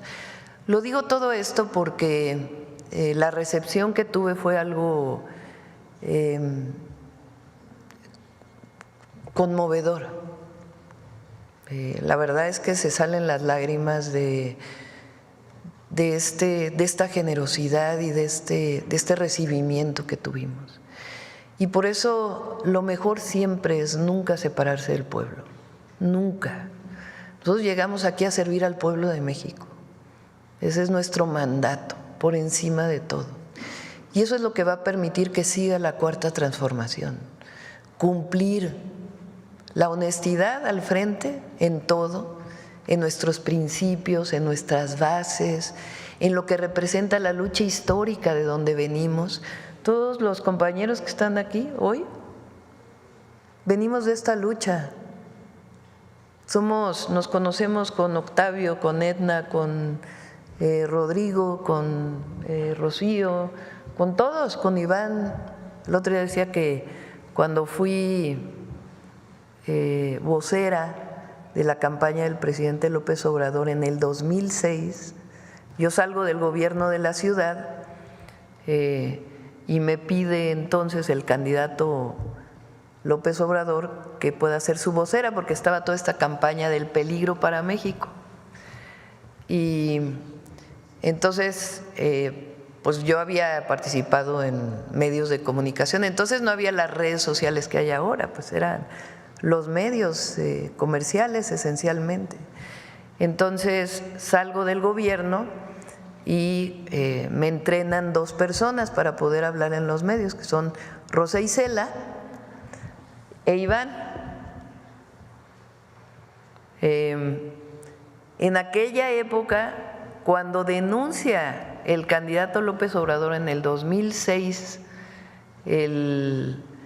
aquellos contratos que había hecho el cuñado de Calderón, Hildebrando, ¿no? Zavala, con el INE, con la Secretaría de Energía, con quien trabajo eso para poder ser vocera de eso fue con Octavio Romero. Si nosotros venimos de una lucha con Edna cuando estábamos en el gobierno de la ciudad, que me tocó coordinar la construcción del 2º piso, ahí en Onualco, en Alfonso XIII, que es la parte que está abajo de una parte del 2º piso que da la vuelta, había muchísimas viviendas muy precarias y con quien me toca trabajar para hacer esas viviendas a través del Instituto de Vivienda es con Edna y con nuestro compañero que falleció ya y que queremos mucho, David Cervantes. Entonces, nosotros venimos de un movimiento social. Entonces, mientras no perdamos esos principios, las causas que dieron origen a nuestro movimiento, la defensa de nuestro pueblo, la cercanía con nuestro pueblo y el servicio al pueblo, y que el recurso público es para el bienestar del pueblo, y que la corrupción no puede tolerarse. Mientras sigamos con eso y en la cercanía del pueblo, la Cuarta Transformación va a seguir, porque no hay divorcio entre pueblo y gobierno, somos uno solo. Entonces eso es lo que tenemos que seguir haciendo. Todos los gobiernos estatales de nuestro movimiento, el gobierno federal, por supuesto gobernamos para todas y para todos, pero por el bien de todos, primero los pobres.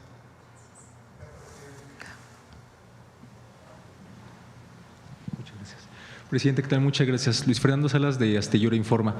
Sobre estos 4 aviones que recibió nuestro país, el presidente Gustavo Petro se negó a aceptar 2 aviones, al parecer porque sus connacionales habían recibido pues muy malos tratos indignantes y declaraciones a las que también se sumó el gobierno de Brasil. Preguntarle, en estos 4 aviones, ¿usted ha tenido conocimiento sobre si también hubo un maltrato hacia los migrantes, algo por el estilo?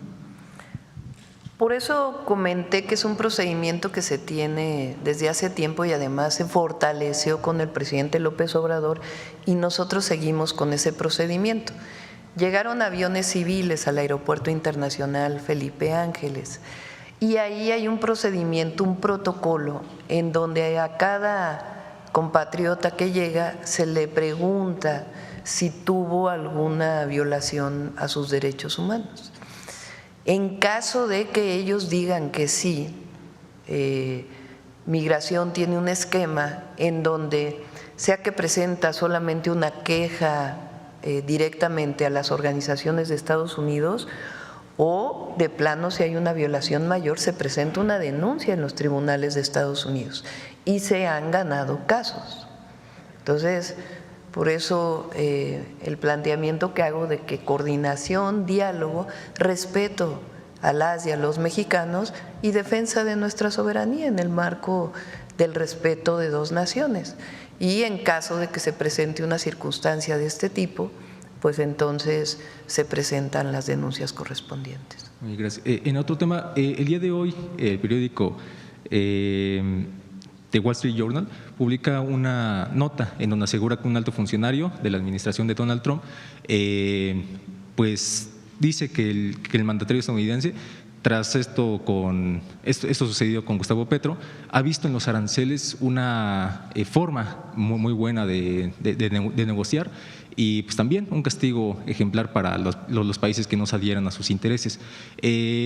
Más allá de estas conversaciones que ha tenido el canciller con Marco Rubio en materia migratoria, no sé si ha tenido una comunicación eficaz en materia comercial, arancelaria, algo que nos pueda compartir al respecto sobre su equipo y el equipo estadounidense, Presidenta. En todos los temas vamos a tener conversaciones, en todos, y por eso me he referido a que nosotros revisamos los decretos que se firmaron y a partir de ahí pues las consecuencias o la coordinación que podamos establecer. Entonces en todos los temas hay conversación. Evidentemente en el tema comercial pues tenemos un tratado hasta ahora y es muy importante por eso los decretos. En el decreto que firma el presidente Trump establece que inicia su consulta para la revisión del tratado que vamos a tener en el 2026 y ahí también hay un apartado que dice que la Secretaría de Comercio podría tomar medidas en casos de que no haya acuerdos con temas como el tráfico de drogas u otros temas. Y nosotros, ¿qué buscamos? Que en el marco de nuestra soberanía, del respeto y del respeto a nuestros connacionales, podamos llegar a acuerdo en todos los temas. Coordinación. Gracias, Presidenta. Y solo por último, sobre el Instituto Nacional de Migración, preguntarle por qué no se ha dado este relevo entre Garduño y Sergio Salomón Céspedes, porque pues ha habido muchas críticas acerca de que este funcionario siga al frente de este instituto. Es un periodo de transición, estarán de acuerdo que es un tema muy delicado hoy el de la migración y hay una experiencia en los equipos. Entonces, no queremos que la buena experiencia, obviamente cuando hay malas experiencias, pues tienen que sancionarse, pero no queremos que en este momento tan importante, en donde la migración es un tema fundamental con Estados Unidos, pues que haya una falta de coordinación con el nuevo equipo. Entonces, por eso decidimos que hubiera un periodo de transición largo donde pues se conozcan todos los procesos, y al mismo tiempo estamos trabajando en una mejora integral de migración. Migración ve desde los temas de repatriación, ve los temas de los mexicanos, los extranjeros que viven en México y todos sus procesos administrativos y legales, ve muchos temas migración.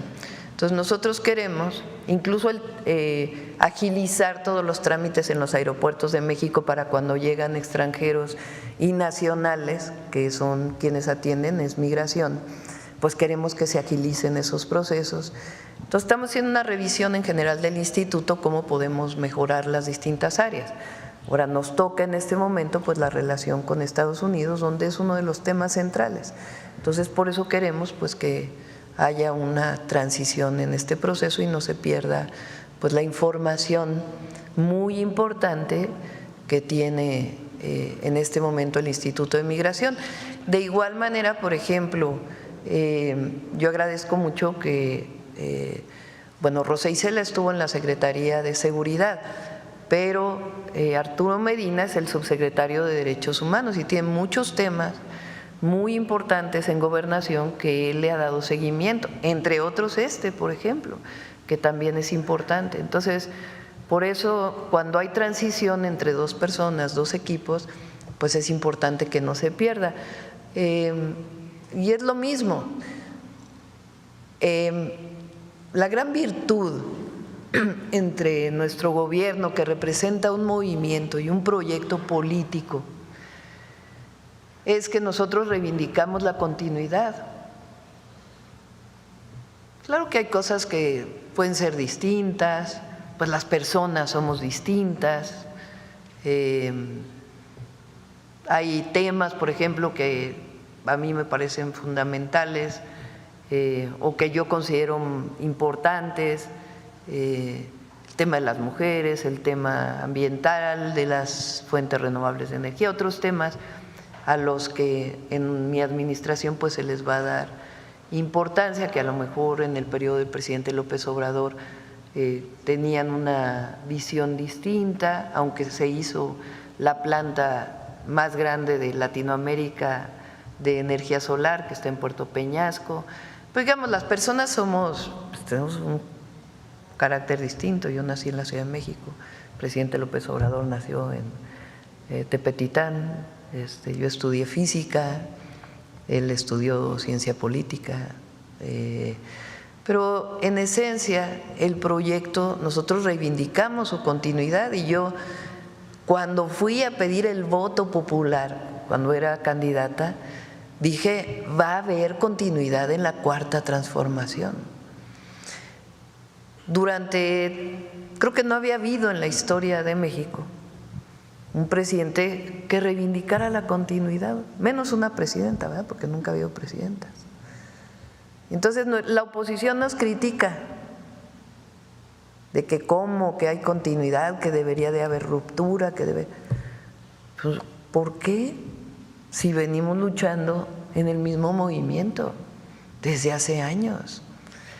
Entonces, y en particular en las personas, pues buscamos que haya estos procesos de transición cuando hay cambios que nos garanticen que las cosas siguen funcionando bien.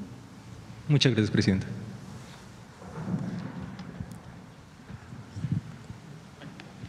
Ya nos vamos a ir porque ya son 9:20. Sí, buen día, Presidenta. Manuel Pedrero, Reporteros MX. Presidenta, en esta lucha contra el narcotráfico, pues también es muy importante vencer el tema de la narcocultura. Y esa guerra cultural pues se está disputando en estos momentos no solamente en México, sino también en el mundo. Hace poco usted mencionaba una convocatoria para que en vez de narcocorridos jóvenes escribieran corridos acerca de la vida, la felicidad y demás. Y me parece que llega en un momento bastante interesante estos productos audiovisuales europeos que retratan de una manera bastante fofa y sosa la perspectiva que vive México. Y es que a través de un audiovisual francés se ha vuelto a reforzar el prejuicio de que en México el narcotráfico tiene que ser vanagloriado, de cómo, entre otras cosas, estos prejuicios racistoides de que nada más están temas de aguacates, tortillas y demás, y que desgraciadamente está siendo convalidada a nivel mundial con estos certámenes de premiaciones y demás. La pregunta iría en dos sentidos. La primera, por la película. Así es, digo, para evitar publicidad, sí, que de verdad no merece ninguna. La pregunta sería en dos cuestiones. Una, su postura sobre cómo evitar que a nivel mundial pues se siga con esta cantaleta de que en México se vanagloria el narcotráfico y demás.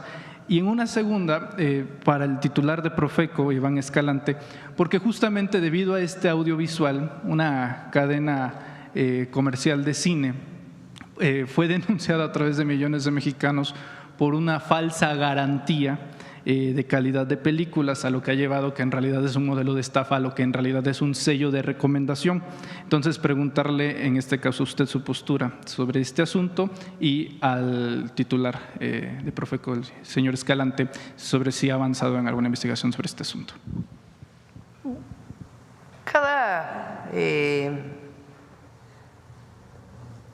Digamos, cuando hay una premiación de una película pues depende del comité que va a premiar, ¿no? Nosotros no creemos en la censura, creemos en la libertad de expresión, pero al mismo tiempo nos corresponde, y además está ocurriendo, el reconocimiento de México por su historia, su cultura, sus tradiciones. Miren, el turismo, lo dijo Josefina, nuestra secretaria de Turismo, 2024 tuvo, ¿qué? 8% más, ¿no?, de turismo. México, comparado con 2023. El aeropuerto de Tulum sobrepasó todas las expectativas. El AIFA está funcionando muy bien. El Tren Maya, aquí lo presentamos. Entonces, yo creo que se sabe, no llegaría este turismo si hubiera otra imagen de México. Entonces, a nosotros lo que nos corresponde es seguir promoviendo, sin aquellos gastos que se hacían, a México como lo que somos, una potencia cultural. Entonces, lo vamos a seguir haciendo y hay mucho orgullo en el pueblo de México hoy, mucho. Siempre México, las y los mexicanos siempre hemos tenido mucho orgullo de nuestra nacionalidad, de lo que somos. Nuestros hermanos allá del otro lado de la frontera guardan muchos valores y orgullo de ser mexicanos y mexicanas, y en México no se diga, pero ahora, gracias a la Cuarta Transformación y a los 6 años del presidente López Obrador, y nosotros pretendemos seguirlo haciendo, el pueblo de México está empoderado. Yo decía que hay una parte ahí en el libro de Gracias del presidente, en el capítulo del humanismo mexicano, donde dice que Juárez, cuando la intervención francesa, ustedes conocen ahí un libro muy bueno de Taibo, de Paco Taibo II, que se llama… No, el de La carreta de Juárez, ahora me olvidé del nombre. Que ustedes saben que Juárez llevaba en su carreta, decían, lleva un tesoro, pues sí, llevaba los documentos de la República. Y el presidente López Obrador en el capítulo, a ver si lo leemos aquí un día, dice, era más que eso, era la dignidad lo que iba en esa carreta. Y yo estoy convencida, porque lo veo, lo vivo y los vivimos todos, que lo que se le devolvió al pueblo de México con la Cuarta Transformación es su dignidad.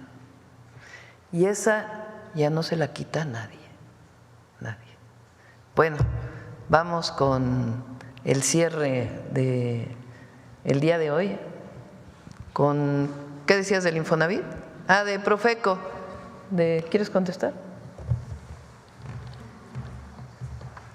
Muchas gracias, con su permiso, Presidenta. Sí, el jueves en la noche identificamos en redes sociales varias quejas sobre que esta cadena de cines no estaba aplicando la garantía. Nos pusimos en contacto de inmediato con la empresa, lo que nos dicen ellos que era una garantía, que lo manejaban como una campaña para recomendar ciertas películas, pero que efectivamente, como tenía mucho tiempo y que no había generado la mayor problema, pues que le dejaron el tema garantía, pero no tenían capacitado a su personal de cómo hacer efectiva esta garantía. Entonces, lo que nosotros hicimos es, con base en el 77 y 78 de la Ley Federal de Protección al Consumidor, que establece que el término o palabra garantía tiene que ir acompañado por una póliza donde se establezcan los términos y condiciones de dicha garantía, fue buscar a la empresa para decirle: o le retiras el término garantía y le pones recomendación, o nos das una póliza en donde se garantice o que se diga qué es lo que le vas a dar a las personas consumidoras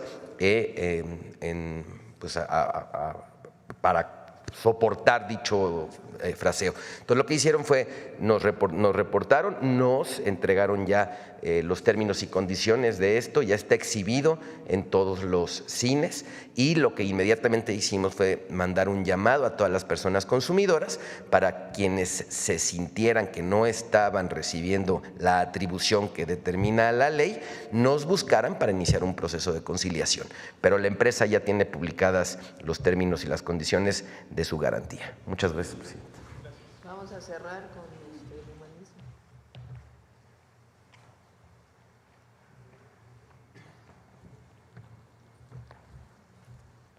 Con su permiso, señora presidenta. Buenos días a todos y todas. Yo soy Aurora Correa, soy historiadora egresada de la UNAM y colaboradora del proyecto Memórica México del Archivo General de la Nación. Y hoy es un día muy especial para mí porque me han dado la oportunidad de venir aquí con todos ustedes para platicarles de una serie de temas apasionantes que están vinculados con nuestra historia, con nuestra cultura y que además atañen al humanismo mexicano. El día de hoy les voy a platicar del maíz, que es un alimento importantísimo y yo me atrevería a decir el sustento de nuestro país. Y con esto no me refiero solamente al aspecto físico, alimentario, de consumo, no, me refiero a la esencia y el ser de las y los mexicanos. El consumo de este grano estaba bien arraigado en la época, en los pueblos originarios, y perduró incluso en la época novohispana, convirtiéndose quizás en una de las primeras nociones identitarias que permitió a la gente de este territorio compartir algo en común. Imaginarse como una comunidad era un aspecto que compartían y que iba más allá de las castas, del nivel socioeconómico, de la ubicación geográfica. Por supuesto, el consumo de maíz perdura hasta nuestros días y es el alimento de las y los mexicanos. Entonces, el día de hoy yo quiero invitarlos a que veamos esta cápsula del humanismo mexicano, donde todos vamos a aprender juntos un poco de la historia de la domesticación del maíz y por qué es tan importante.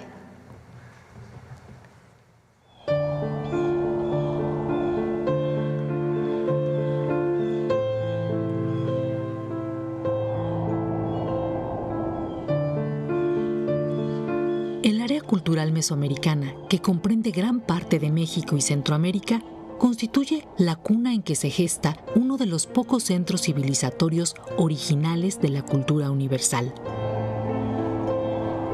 Condición que fue posible gracias a la domesticación del maíz, raíz y sustento de nuestros pueblos desde hace 7,000 años, y que forma parte de uno de los sistemas agroalimentarios más exitosos de la humanidad, la milpa. La milpa es un policultivo que se adaptó a toda clase de suelos, climas, niveles de precipitación pluvial, disponibilidad de cuerpos de agua y condiciones orográficas. Son 3 sus componentes principales: el maíz, el frijol y la calabaza, con los que se asocian los chiles, tomates, amarantos, quelites, verdolagas, nopales, agaves y otras especies vegetales y animales según la región, como el cacao, el camote, la yuca, el chayote, los hongos, los árboles frutales, el guajolote y diferentes clases de insectos.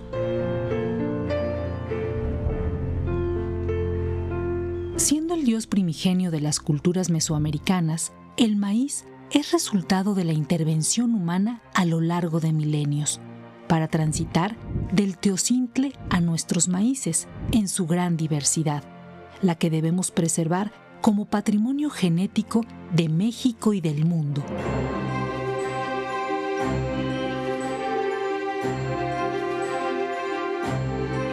Las investigaciones nos revelan lugares que dan testimonio de esas primeras intervenciones humanas para domesticar el maíz. Uno de ellos es la mítica cueva de Guilanaquitz en Oaxaca, en la que se han hallado huellas de esos maíces ancestrales y su secuencia evolutiva a través de restos antiguos de mazorcas primigenias. Y aún de mayor antigüedad, en las obras de construcción del Aeropuerto Internacional Felipe Ángeles se logró el sorprendente hallazgo de una mazorca primitiva semejante al teocintle, siendo la primera en su tipo que se localiza gracias a los estudios arqueológicos y paleobotánicos. Es indudable que sin maíz no hay país, pues este representa una clave central para comprender y preservar nuestro ser, nuestra diversidad y el aprendizaje acumulado, contribuir a detener el cambio climático y recuperar saberes, creencias, valores y prácticas que forman parte del humanismo mexicano.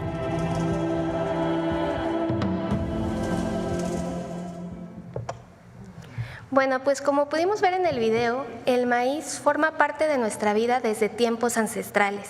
Y es que aquí se domesticó, aquí se inventó la nixtamalización, que es este proceso inventado por los pobladores mesoamericanos que permitió separar la cutícula, que es esa capita que recubre al grano, del grano, y de esta manera poder hacer una masa homogénea y sobre todo nutritiva que alimentaría a las y los mexicanos hasta la fecha. Además, el maíz fue uno de los primeros elementos identitarios y como tal se mantiene. Por eso yo creo que es históricamente acertada la frase que se menciona en el video y con la que me gustaría cerrar mi participación el día de hoy, que es: sin maíz no hay país. Muchas gracias. Gracias a todos. Nos vemos mañana.